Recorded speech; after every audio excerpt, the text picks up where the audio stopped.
Igiyar jini, dawowar mahaifiyarsa.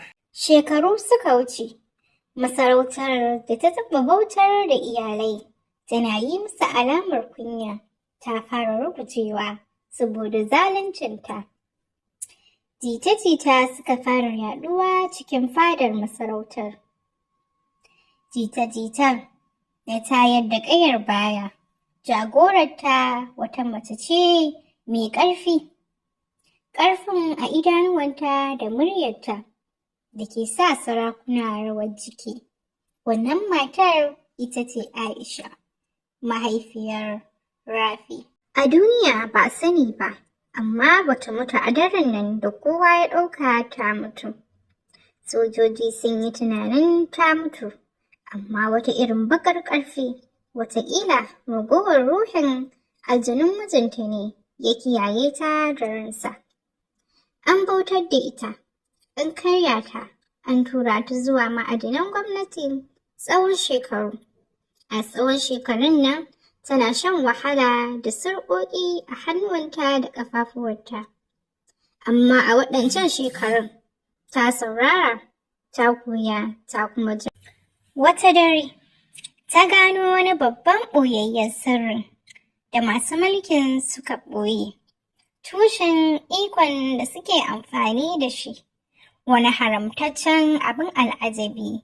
Lokacin da ta lallata shi, ikon da yake riƙe da garin ya karye, kuma a cikin fashewar haka ne, hasken wani abu ya tashi a cikinta.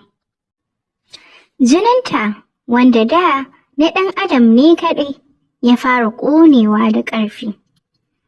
Bata kasance wannan ƙaramin yarinya da ta gudu cikin daji ba, ta zama wani abu mafi ƙarfi, macen da aka sake haifarta ta hanyar zafi da gaskiya.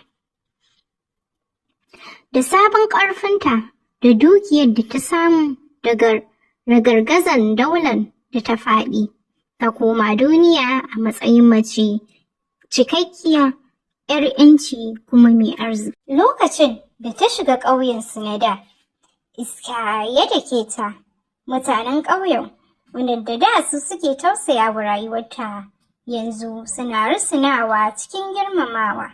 Amma idanuwan Aisha na neman fuska guda ɗaya kawai, na ɗanta Rafi.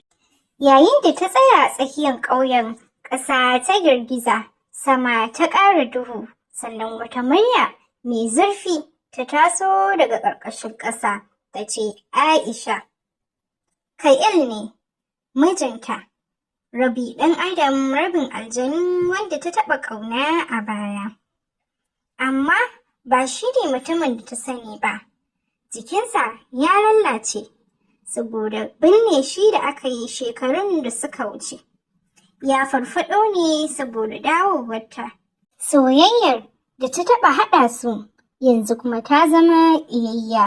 Wani ƙarfi mai la'ana, ruhinsa, wanda ƙarni na baƙin ciki da nadama suka gurɓata, ya juya shi zuwa baƙin aljani, halitta da ta tashi daga baƙin ciki da wuta.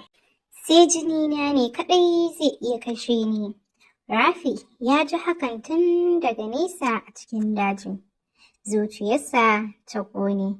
Ya san mahaifinsa ya farka, tare da La'ila a gefensa, ya ruga can cikin dajin. Muryar mahaifiyarsa na ƙara a ƙwaƙwalwarsa, ko da yake ba su taɓa haɗuwa ba. Da Rafi ya haɗu da mahaifiyarsa, suka tsaya fuska da fuska. Lokacin kansa ya yi kamar ya tsaya cak. Hawayen Aisha suka zo yayin da ta taɓa kuncinsa. Ɗan da ta yi tunanin ya mutu, yaron da ta bari a bakin kogi.